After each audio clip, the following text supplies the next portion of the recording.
Todos, muchas gracias por conectarse. Para Fundación Poema realmente es un gusto contar con toda su presencia hoy día.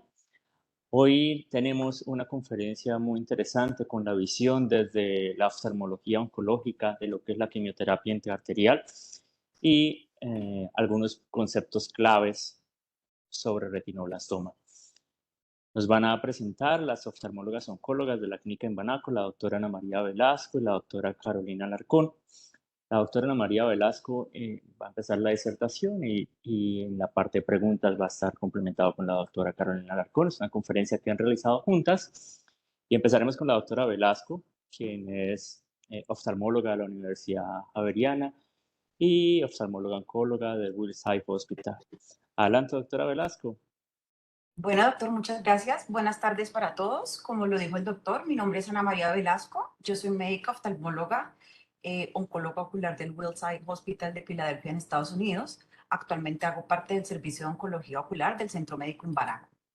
El día de hoy voy a hablarles de un tema que realmente nos apasiona a todos los oftalmólogos oncólogos y es acerca del retinoblastoma. Y realmente quiero agradecer este espacio académico porque realmente debemos aprovechar todas estas oportunidades para sensibilizarnos y conocer más de este tipo de patologías para hacer un diagnóstico más oportuno y con esto brindar una mejor calidad de vida a nuestros pacientes.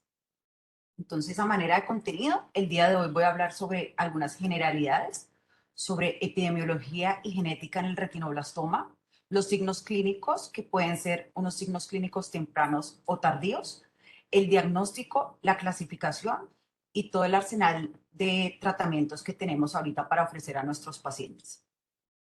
Comencemos con un poquito de generalidades. Recordemos entonces que el retinoblastoma es un tumor intraocular más frecuente en la infancia. Usualmente ha sido descrito como un tumor raro, cuya incidencia ha sido estimada en 1 a 15.000 a 20.000 nacidos vivos. Generalmente afecta a niños menores de 7 años, pero usualmente el 90% de los casos se presentan antes de los 3 años de edad. Es un tumor que no tiene predilección ni por sexo ni por raza. El retinoblastoma es un tumor que es curable siempre y cuando sea diagnosticado a nivel intraocular. En países desarrollados como Europa y Estados Unidos, la tasa de supervivencia y de sobrevida es por encima del 99%. Sin embargo, esto está condicionado al desarrollo económico de los diferentes países. Vemos que cuando ya hay compromiso orbitario y que el tumor se ha salido del globo ocular, la probabilidad de supervivencia se disminuye hasta un 50% y cuando ya encontramos que hay metástasis a distancia, vemos que la mortalidad se incrementa hasta en un 80%. ¿Cuál es la situación del retinoblastoma en Colombia? Este fue un estudio publicado por el Hospital San Vicente en el 2020. Ellos calcularon que para una población de 50 millones de habitantes de colombianos, aproximadamente se presentaron 45 nuevos casos por año y la supervivencia estimada a los 2 años fue del 91%. Sin embargo, como todos los países en Latinoamérica, Colombia no es la excepción y nuestros pacientes cuentan con indicadores que favorecen un mal pronóstico.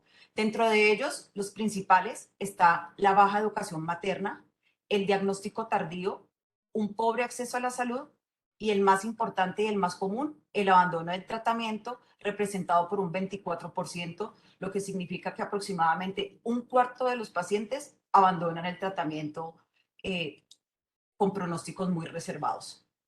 En cuanto a la genética del retinoblastoma, lo podemos clasificar de acuerdo a la herencia. Tenemos un retinoblastoma que puede ser familiar, también conocido como germinal, en el cual hay una historia familiar de retinoblastoma y los pacientes van a tener mutación del gen RB1, que recordemos que es un gen supresor de tumores que se encuentra ubicado en el cromosoma 13.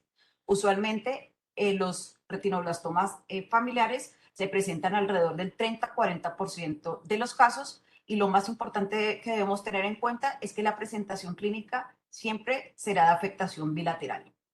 Por otra parte, el retinoblastoma esporádico, también conocido como somático, representa alrededor del 60 al 70% de los casos y en este vemos que no hay una historia familiar de retinoblastoma, no hay una mutación del gen RB1 y la presentación clínica en el 100% de los casos será unilateral.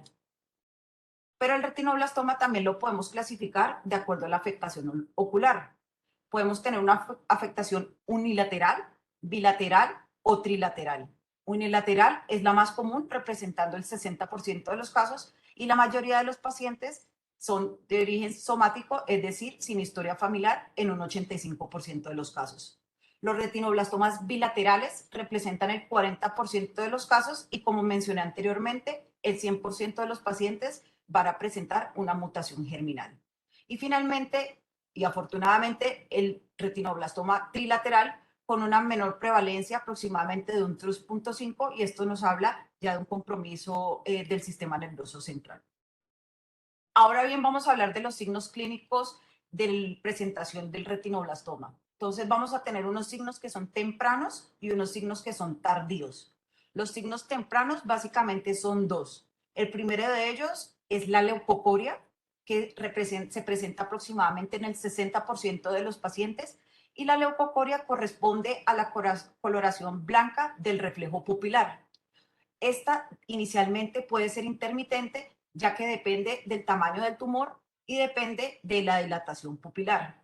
Cuando ya se hace permanente, usualmente es notada por los padres o por los cuidadores, y es en el momento en que deciden consultar. O también es muy común que nos mencionen que notan una diferencia en la coloración de la pupila entre ambos ojos cuando toman una fotografía, fenómeno que le hemos denominado fotoleucocoria. El segundo signo clínico importante de los signos tempranos que debemos evaluar es el estrabismo. El estrabismo hace referencia a la desviación ocular. Generalmente esta desviación ocular ocurre cuando el tumor ha ocupado el centro de la visión, que es nuestra área más importante, que es la región macular. El paciente ya no va a poder fijar y por ende el ojo se va a desviar. Sin embargo, este signo se presenta en aproximadamente un 20% de los pacientes, pero es indicativo de una enfermedad menos avanzada y presenta un mejor pronóstico que cuando lo descubrimos cuando el paciente presenta leucocoria.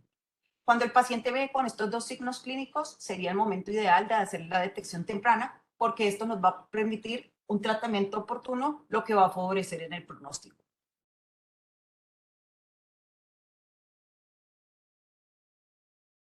Aquí este cuadro me parece un cuadro que encontré muy interesante, y es que nos hace un comparativo entre los signos clínicos y las diferencias geográficas.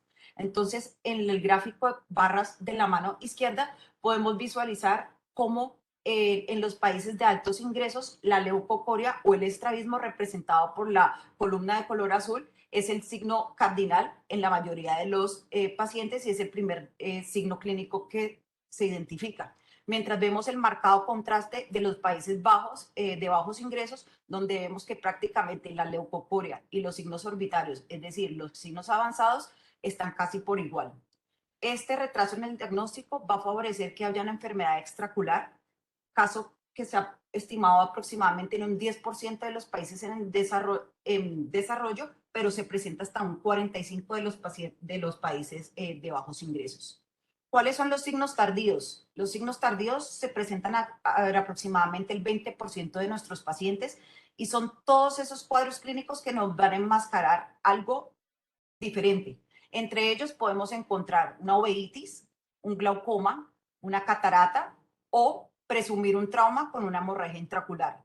Los principales signos tardíos serán los ojos buftálmicos, el glaucoma neovascular, la presencia de sangre en cámara anterior, celulitis orbitaria aséptica y un desprendimiento de retina total.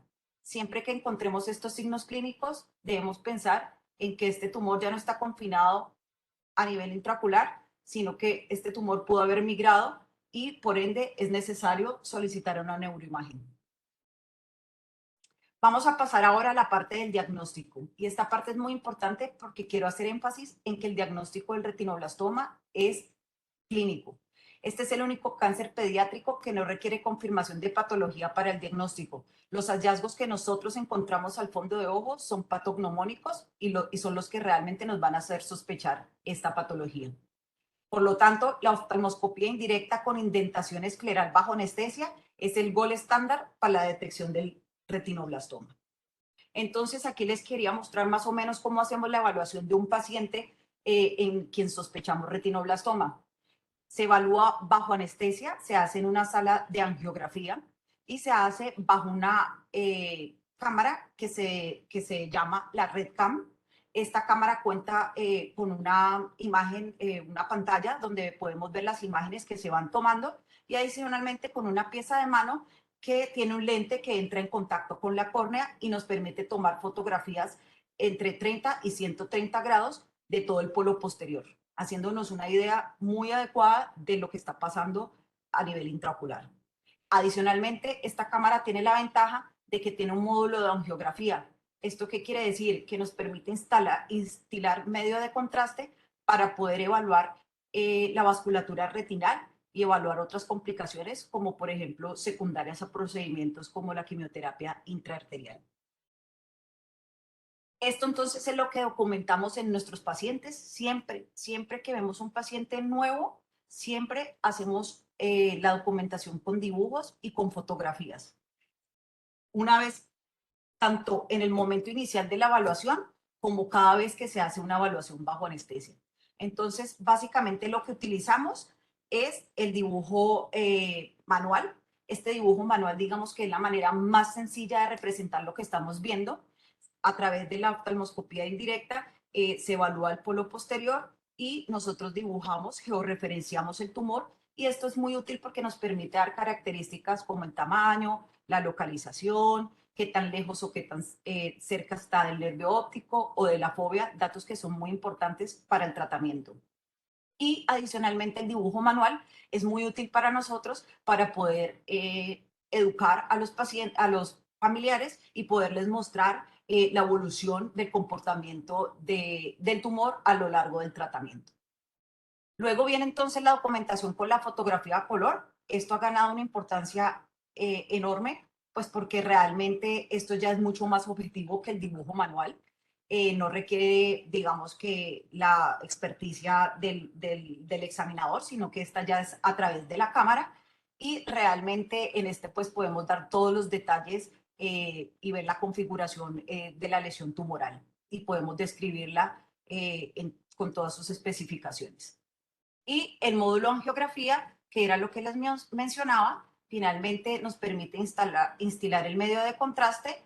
Una vez alcanza la circulación coroidea, nos permite evaluar toda la vasculatura retinal, nos permite evaluar complicaciones como el glaucoma neovascular, la neovascularización del iris, nos permite evaluar, por ejemplo, áreas de isquemia y nos permite evaluar, por ejemplo, complicaciones vasculares secundarias que se pueden presentar secundarias al uso de quimioterapia intraarterial. Con este ejemplo, entonces, les quería mostrar la importancia que radica el diagnóstico clínico de nuestros pacientes. Esta es una paciente que fue remitida 1 año y 10 meses de edad. Ella fue remitida para valoración por oncología ocular, por desviación de la mirada y leucocoria desde los 10 meses de edad. La llevamos a examen bajo anestesia y como ustedes pueden ver, en el ojo derecho se documentó un desprendimiento de retina total. En el ojo izquierdo, una gran masa multilobulada, exofítica, de aspecto algodonoso, que afectaba toda la retina inferior de más o menos 12 por 12 y que estaba asociada a una gran siembra vítrea. Todos los hallazgos los podemos corroborar a mano derecha con las imágenes de angiografía, donde podemos ver captación del medio de contraste con áreas de hiperfluorescencia que nos indican las áreas de actividad tumoral. Este paciente entonces para su ojo derecho fue clasificado como un estadio E y la conducta fue enucleación y el ojito izquierdo fue clasificado como un estadio D. La paciente recibió 6 ciclos de quimioterapia sistémica con adecuada respuesta y la patología de la nucleación del ojo derecho confirmó la sospecha del retinoblastoma, pero descartó el compromiso del nervio óptico. Ayudas adicionales al examen clínico oftalmológico tenemos 2. Estaríamos hablando de la ecografía ocular y de la resonancia nuclear magnética. Básicamente en la ecografía ocular lo que vamos a buscar, que es representativo también en este tumor, es la presencia de calcificaciones intralesionales, como lo vemos señalado por las flechas. En el lado izquierdo vemos que hay mayor compromiso tumoral con una extensión del más del 50% de la cavidad orbitaria y la flecha de color amarillo nos está señalando las áreas de calcificación intratumorales. La resonancia magnética nuclear es una herramienta fundamental y se debe solicitar en todos los pacientes que estemos sospechando retinoblastoma y también se utiliza como seguimiento. Tiene predilección por el TAC porque recordemos que con la resonancia damos menos dosis de radiación. Recordemos que dosis de hasta 5 grays en pacientes con retinoblastoma con mutación germinal pueden ocasionar desarrollo de segundos cánceres, incluso mucho tiempo después. Por lo tanto, el neuroimagen de elección es la resonancia magnética nuclear. En ella vamos a evaluar varias cosas, como la imagen superior a la izquierda, podemos evaluar la presencia de calcificaciones, nos habla también a grosso modo de la extensión y el compromiso intraocular, podemos evaluar el compromiso del nervio óptico y un dato muy importante es que nos permite evaluar si hay compromiso del sistema nervioso central por el pineoblastoma. Una vez hecha la resonancia, también nos permite clasificar o darnos cuenta si el retinoblastoma es con afectación solamente intraocular o si el retinoblastoma es orbitario. Y esto es demasiado importante porque el retinoblastoma orbitario va a tener un pronóstico, un tratamiento y un pronóstico y una clasificación de hecho completamente distinto al retinoblastoma intraocular. Pasando entonces ahorita a hablar de las clasificaciones han sufrido del retinoblastoma, digamos que a lo largo del tiempo han sufrido muchas modificaciones. La más utilizada actualmente fue la publicada por los doctores Shields en el 2006, en el cual nos clasifican el retinoblastoma en 5 grupos, desde el A hasta el E.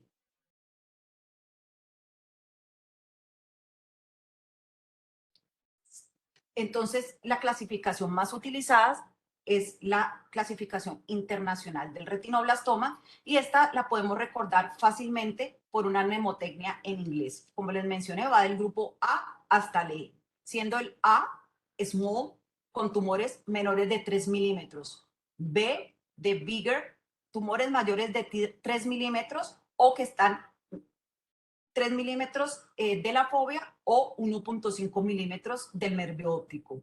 C de close seating, es decir, siembras subretinales o vítreas cercanas al tumor, menos de 3 milímetros. D de diffuse seating, estas son siembras subretinales o vítreas que están más alejadas del tumor, es decir, más de 3 milímetros. Y E de extensive, que hace referencia a más del 50% del compromiso del globo ocular y o que pueden haber asociación con glaucoma neovascular, hemorragia vítrea o compromiso de la cámara anterior. Una clasificación que ha salido más recientemente y digamos que es una clasificación más completa que nos da en detalle las características del retinoblastoma, es la descrita en el American Joint Committee of Cancer y es la clasificación de TNMH, en la cual nos vamos a tener en cuenta los siguientes variables: las características del tumor, la afectación de compromiso nodular, la metástasis, la variabilidad, incluso ellos hacen referencia a los estudios de histopatología.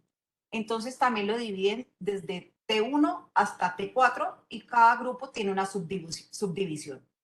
Vamos a hablar entonces del primero del T1, A y B, que corresponden a los tumores intrarretinales, es decir, aquellos que tienen líquido subretinal menos de 5 milímetros. El T1A correspondería a los tumores pequeños menores de 3 milímetros y el T1B a tumores mayores de 3 milímetros. Si lo extrapolamos a la clasificación que acabo de mencionar, estos dos corresponderían a los estadios A y B. Los estadios T2 también los subdividen en A y B. Estos hacen referencia a los tumores intraoculares. Aquí ya encontramos desprendimiento de retina, siembras vítreas o subretinianas. El T2A sería el líquido subretinal mayor de 5 milímetros y el T2B con la presencia de siembras vítreas. Estos corresponderían a los estadios C y D de la clasificación internacional. Luego vendría el estadio T3. Este hace referencia a tumores intraoculares mucho más avanzados. Y este a su vez los subdividen desde la A hasta la E, pasando desde tisis, pretisis, hasta 3E, que sería la celulitis orbital aséptica. Y finalmente el T4, que ya sería el estadio más avanzado cuando ya estaríamos hablando de un tumor extraorbitario con compromiso del nervio óptico retrovulvar. Ya finalmente, entonces vamos a pasar a la parte del tratamiento y una vez hecho un diagnóstico y una clasificación adecuada, debemos tener en cuenta que siempre el tratamiento va enfocado en los 3 objetivos fundamentales, que en su orden de importancia son: el primero, salvar la vida; segundo, el salvamento ocular; y tercero, optimizar la mejor visión del paciente. A su vez, también como las clasificaciones, el tratamiento del retinoblastoma a lo largo de la historia ha sufrido modificaciones o más bien se han incorporado nuevas terapias de tratamiento. Por más de 4 décadas, hasta 1970, la enucleación fue el tratamiento único que se tenía y era el tratamiento de elección porque era el único que disminuía mortalidad. Sin embargo, queriendo innovar con nuevas terapias en los 80, se inició el manejo con radiación externa. Sin embargo, en esto se utilizaban isótopos de yodo y de rutenio. Sin embargo, las complicaciones tanto a mediano como a largo plazo desestimularon su uso. Recordemos que las radiaciones en pacientes con mutación germinal pueden desarrollar segundos cánceres, incluso después de haber recibido mucho tiempo después la radiación, y principalmente son sarcomas. E incluso muchos de ellos fallecían secundario al desarrollo de los segundos cánceres y no por el retinoblastoma per se. Debido pues a todas estas complicaciones secundarias, ya para los años 90 se instauró el uso de la quimioterapia sistémica. Recordemos que usualmente se utilizan tres regímenes, se utiliza un régimen con 3 medicamentos usualmente, en el cual se utiliza etoposide, vincristina y carboplatino. La quimioterapia sistémica, como todos lo sabemos, con sus efectos secundarios como el uso de otras quimioterapias, dentro de ellas leucopenia, neutropenia, infecciones, etcétera, pero también se ha visto que el uso de estos medicamentos se ha visto asociado con efectos secundarios. El etoposide con alteraciones neurológicas, la vincristina con el desarrollo de leucemias secundarias y el carboplatino con el desarrollo de ototoxicidad. Ya para el 2008 y el 2012 llegó el advenimiento de la quimioterapia intraarterial y de la quimioterapia intravítrea, que les hablaré un poquito más en detalle a continuación. Este cuadro me parece un cuadro supremamente importante y yo diría que nos resume perfectamente y nos orienta muy bien en cuanto al abordaje, el diagnóstico y el abordaje que debemos hacer en el tratamiento de los pacientes con retinoblastoma.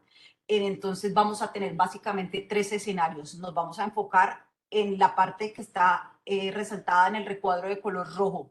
Para todo paciente que estemos sospechando un retinoblastoma, lo primero que debemos hacer es un examen bajo anestesia con evaluación bajo REDCAM.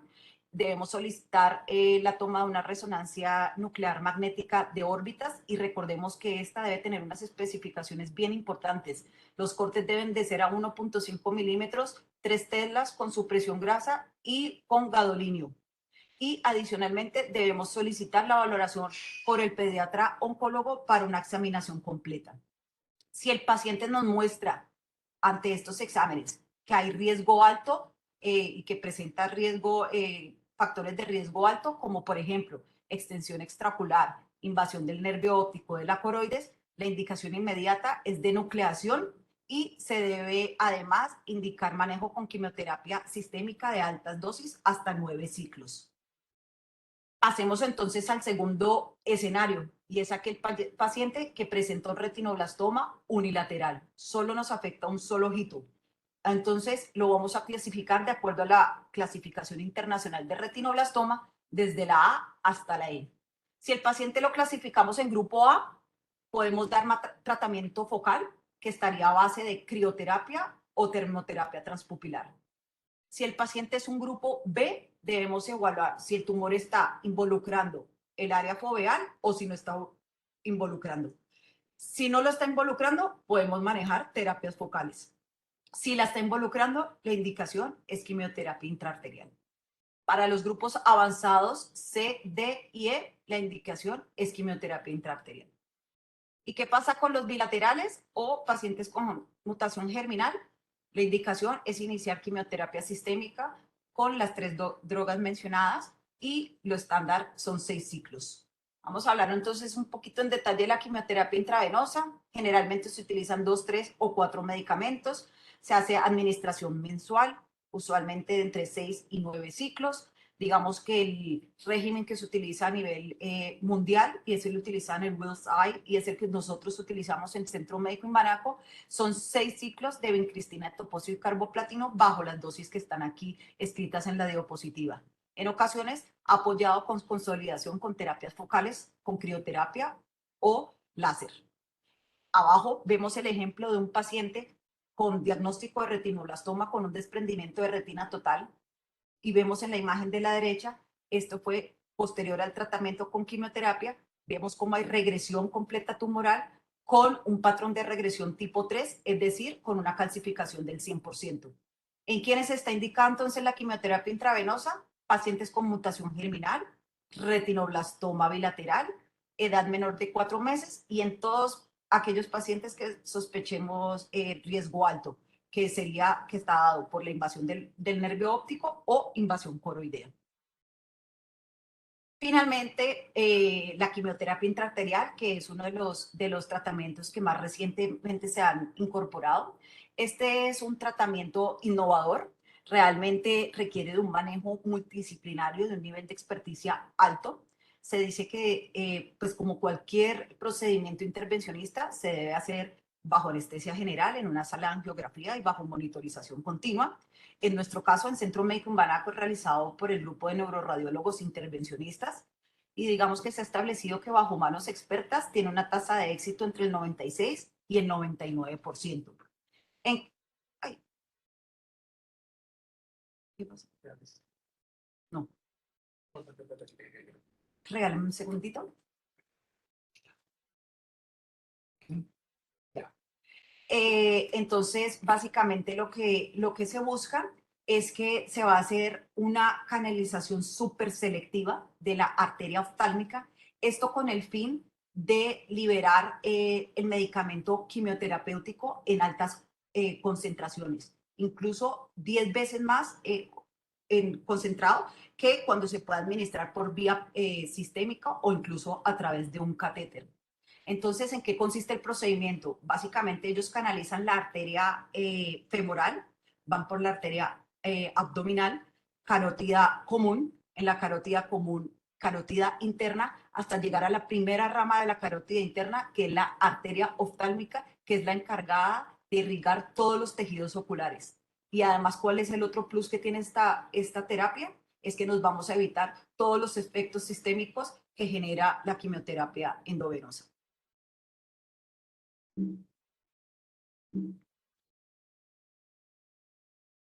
Este es un procedimiento que se viene realizando ya en muchos países. Se ha estimado que más de 50 países se está desarrollando, incluso en países de bajo desarrollo. Colombia no es la excepción y nosotros ya lo realizamos en diferentes ciudades como Bogotá, Medellín y aquí en la ciudad de Cali.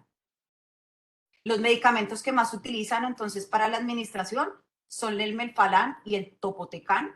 Las dosis del Melphalan son 3, 5 hasta 7.5 miligramos y el Topotecan 1 miligramo.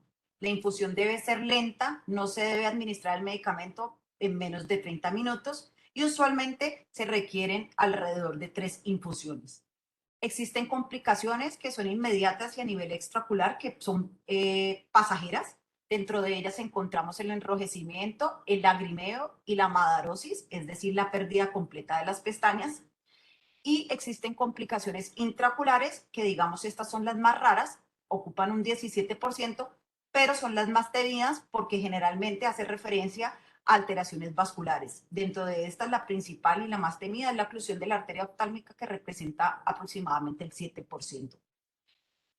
Con el advenimiento de esta terapia se ha logrado un salvamento ocular para retinoblastomas del grupo C y D del 100% y para retinoblastomas del grupo E hasta de un 33%. Las indicaciones entonces son para todos los tumores unilaterales en estadios B que afecte la mácula, C, D y E. La quimioterapia intravítrea tiene su indicación y básicamente es cuando el paciente presenta siembras vítreas. Usualmente se utiliza un régimen de 6 inyecciones semanales cada semana. Los medicamentos utilizados son el Melphalan y el Topotecan. Las complicaciones más comunes son la toxicidad retinal, que vemos una retinopatía en sal y pimienta, y podemos ver hipotonía o tisis cuando se utilizan dosis superiores a los 40 o 50 microgramos. Básicamente lo que nosotros hacemos en oftalmología es, se aplica igual que un medicamento intravitro como un Avastin o como un Lucentis, pero con la gran diferencia que tras el retiro de la aguja, lo que hacemos es poner crioterapia en el sitio de la aplicación, esto con el fin de evitar la migración de células malignas y al espacio pues extraocular. a pesar del advenimiento de todas estas terapias y de todo el arsenal que tenemos, digamos, ahorita para tratar el retinoblastoma, el problema para nosotros sigue siendo definitivamente que los pacientes siguen llegando en estadios muy avanzados, donde desafortunadamente la única opción que tenemos para ofrecerles en estos momentos sigue siendo pues la nucleación. Es por esto que entonces debemos hacer un impacto y un llamado fuerte para tratar de promover la detección temprana de los pacientes con retinoblastoma. Y yo considero que básicamente la detección temprana se puede hacer por medio de dos vías. Una, que es un poco más avanzada, que sería la detección intrauterina del retinoblastoma. Sería dirigida para todos aquellos pacientes que estén en riesgo debido a padres portadores de la mutación. Lo recomendado es realizar una amniocentesis. Esta se debe realizar antes de la semana 20. Si sale mutación positiva para retinoblastoma, se le debe comentar a los padres para que ellos sean los que definan si continuar o interrumpir el embarazo. En caso de continuar con el embarazo, se solicita ecografía a las 26 semanas y se repite cada 3 semanas hasta la 32. Después de la 32, cada 2 semanas hasta la 36 semanas. Si la ecografía es normal, se puede recomendar un parto normal a término. Si la ecografía es anormal, lo aconsejable es tratar de lograr un parto siempre y cuando el bebé sea lo viable lo antes posible. Una vez hecho esto, pues lo que he sugerido es que el paciente debe ser remitido inmediatamente para evaluación de oftalmología oncológica temprano, más o menos a la 1 o 2 semanas después del nacimiento. Y esto es muy importante porque debemos tener en cuenta que los pacientes con mutaciones que tienen predisposición familiar, por lo general los tumores están ubicados en el centro de la visión y su pronóstico visual puede verse mucho más afectado en caso de no diagnosticarlos y no poderlos tratar a tiempo. Y el segundo vía donde yo creo que podemos hacer impacto para crear sensibilización es, digamos, continuar con todas estas charlas académicas y tratando, digamos, de fomentar que las personas se interesen un poco más por estas patologías que a pesar de que parecen raras, realmente hay muchos niños que se ven afectados. Considero que podemos realizar valoración por oncología ocular a todos los pacientes que estén comprendidos entre el grupo etario de entre los 0 a los 6 años que presenten cualquier patología ocular. Yo creo que, digamos, la última posibilidad puede que sea un retinoblastoma, pero si logramos identificar uno, yo creo que el impacto que podríamos hacer sería muy importante. La clave está en la detección de signos tempranos para un tratamiento oportuno, para mejorar sobrevida, para mejorar el salvamiento ocular y para mejorar definitivamente en la calidad de vida de nuestros pacientes. Este es un video que les traía ya para finalizar. Creo que tengo un poquito de dificultades con ponerlos a rodar, los videos que traía para ustedes, pero en este video básicamente lo que les quería mostrar es que este es un trabajo multidisciplinario, que no solamente se requiere del trabajo del oftalmólogo ni del oncólogo ocular, sino que realmente es un trabajo donde intervienen muchísimas personas, no solamente del ámbito médico, sino de trabajo social, enfermería, técnicos y pues definitivamente el grupo de hematoncólogos pediatras, de los radiólogos intervencionistas y pienso que mantener una buena comunicación entre los diferentes grupos nos va a permitir cada vez tratar mejor a nuestros pacientes y brindar una mejor atención.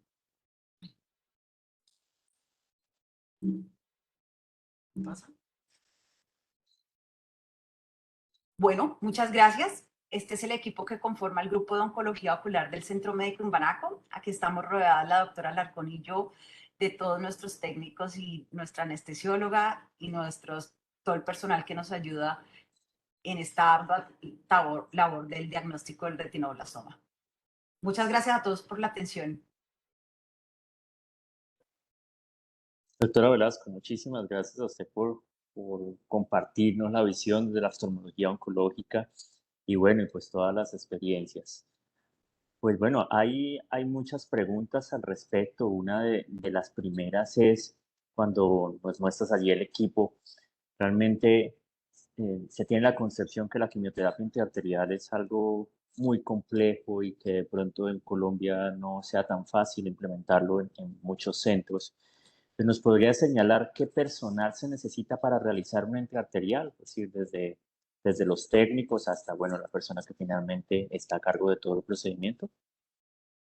Bueno, pues una vez se ha hecho el diagnóstico y se ha tomado la conducta que debe ser la quimioterapia intraarterial, nosotros siempre involucramos al grupo de, al grupo de radiólogos intervencionistas. En nuestro caso es el doctor William Escobar y su colega. Adicionalmente, todo el grupo que hace parte de la sala de angiografía, entre ellos hace parte la anestesióloga, que es la encargada de dar la sedación, y todos los técnicos, los circulantes, y adicionalmente, pues están las personas que se encargan de manejar los medicamentos, que digamos que esto tiene una manipulación especial de los medicamentos quimioterapéuticos. Eh, y básicamente también estamos nosotros como oftalmólogos, oncólogos durante el procedimiento, verificando que todas las cosas salgan sin complicaciones, y por lo general el paciente es remitido, pues sale a sala de recuperación, donde es observado por un tiempo y posteriormente es enviado a sala de hospitalización, por lo general es en unidad de cuidado intensivo, donde es valorado por una noche para evaluar pues la respuesta al tratamiento y que no haya ninguna complicación temprana. Vale, mil gracias, doctora, por la respuesta. Es de señalar los datos que nos mostrabas allí acerca del abandono. Casualmente, hace unas semanas tuvimos acá una intervención sobre abandono del tratamiento. Definitivamente es algo que debemos intervenir y bueno, vale la pena señalarla para que todos en el país trabajemos juntos para la prevención del abandono de una condición De que es acuerdo. curable como el retinoblastoma. Tenemos otra pregunta alrededor de su experiencia pues, en Estados Unidos.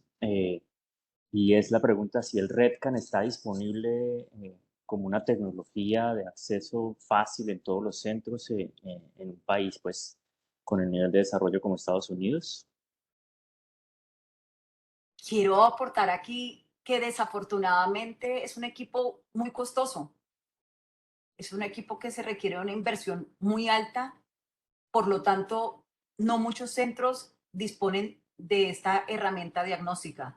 De hecho, aquí en la ciudad de Cali solamente hay dos instituciones que cuentan con ella, la Clínica Oftalmología de Cali y el Centro Médico en Banaco. Y realmente es porque, digamos que hacer la inversión con respecto al volumen de pacientes que se tienen, digamos que no es algo que sea eh, muy atractivo para las instituciones. En Estados Unidos definitivamente sí es mandatorio y, por ejemplo, en el hospital donde yo me formé, que fue el Willside, allí contábamos con tres máquinas de RedCam de diferentes nombres porque hay diferentes eh, marcas, pero por si alguna, digamos, había alguna falla técnica o algo, había disponibilidad inmediatamente de poder utilizar las otras. Pero definitivamente la limitación más grande que tenemos es el costo de esta. Vale, doctora, muchas gracias. Tenemos otra pregunta del auditorio. Nos hacen esta pregunta es cuando se habla de signos tardíos para considerar estudio extraocular, ¿qué hallazgos deberíamos tener en cuenta para pensarlo? Y si solamente basta con que uno de ellos esté presente o si debemos esperar a tener todos los hallazgos que nos sugiera. No, definitivamente con un solo signo que encontremos de oftalmo, de glaucoma neovascular, de cualquiera de los que yo mencioné, nos debe hacer inmediatamente sospechar que ya estamos frente a una enfermedad avanzada y la neuroimagen, en este caso la resonancia, es mandatoria y básicamente lo que vamos a buscar es que el tumor no haya invadido y nos haya eh, diseminado a través del nervio óptico, alcanzando el sistema nervioso central y definitivamente descartar la presencia de retinoblastoma trilateral. Muchas gracias, doctora. No, pues es sumamente grato. Hace muy poco tuvimos el Congreso de la Asociación Colombiana de Hematología y Oncología Pediátrica. Se desarrolló un capítulo hermoso sobre retinoblastoma.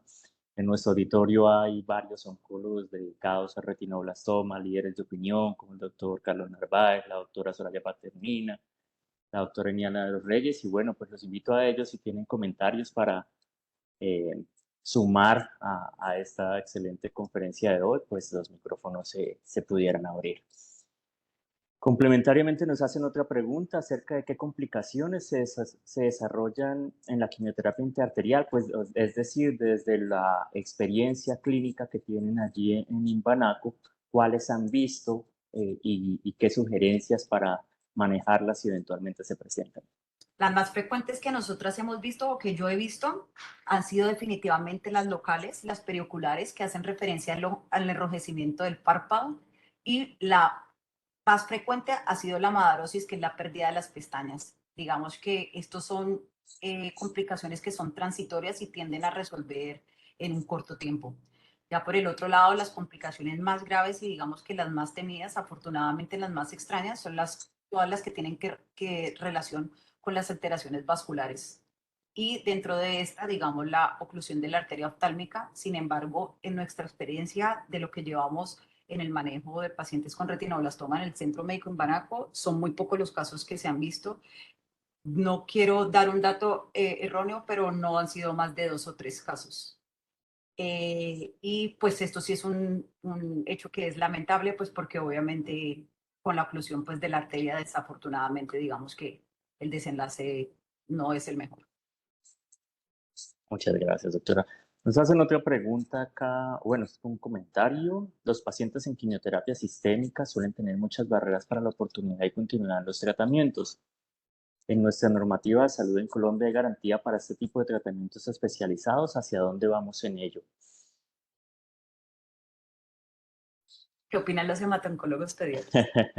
Sí, definitivamente, cada vez hay más leyes. Recordemos que ahora en junio finalmente se ha implementado la ley Jacobo y bueno, tenemos observatorios, tenemos fundaciones, tenemos asociaciones para apoyar a los pacientes y definitivamente cada vez más hay más instrumentos desde la normatividad y desde organizaciones no gubernamentales que apoyan que se den todas las cosas de una forma adecuada para nuestros pacientes. Claro que sí. Nos preguntan acerca de la toxicidad en la quimioterapia intravítrea, qué tan frecuente ver la toxicidad retinal y tisis y cómo sospecharla, si debemos preguntarle algo a los pacientes o buscar puntualmente algo especial en la evaluación. Digamos que la quimioterapia intravítrea pues, está indicada cuando tenemos pacientes que tienen siembras vítreas. Digamos que la complicación más temida es secundaria al uso del melphalan, pero sobre eso, todo cuando se utilizan dosis muy altas por encima, pues digamos, de la dosis estimada, es decir, dosis por encima de 40-50 microgramos. Y usualmente lo que nosotros vemos es una toxicidad retinana que se caracteriza porque hay una retinopatía que se ve en sal y pimienta. Definitivamente, pues el paciente lo que va a mostrar es, usualmente si es periférico, pues digamos que no va a haber mayor manifestación clínica, pero si hay afectación del polo posterior, del centro de la visión, pues digamos que la visión pues va a estar muy disminuida. Y nosotros lo logramos evidenciar a través del fondo de ojo, a través de la RedCam, a través de las fotografías a color, y ahí es donde podemos identificar esta toxicidad. Perfecto, muchas gracias. Nos hacen otra pregunta. Doctora, tenemos 55 personas en el auditorio y bueno, ha generado muchas preguntas en el auditorio y bueno, pues eso es algo que nos llena de emoción porque significa que estamos logrando lo que queremos, que es la sensibilización. De acuerdo. Nos preguntan acá, ¿cuál es el seguimiento a seguir en un paciente que tuvo un retinoblastoma bilateral enucleado, un ojo, pero el otro una lesión pequeña intrarretinal? Recibió 6 ciclos de quimioterapia y al cabo del sexto ciclo la lesión desaparece. ¿Cada cuánto se sugiere controles en ese caso? Nosotros usualmente los seguimos a los pacientes cada mensual, después si todo está bien, cada 3 meses, después, por un año, después de cada 3 meses, si todo sigue bien, lo espaciamos hasta cada 6 meses y después si todo sigue bien, hasta el año. Y eso, el examen siempre lo hacemos bajo anestesia hasta que el paciente se logre examinar en el consultorio. Muchísimas gracias.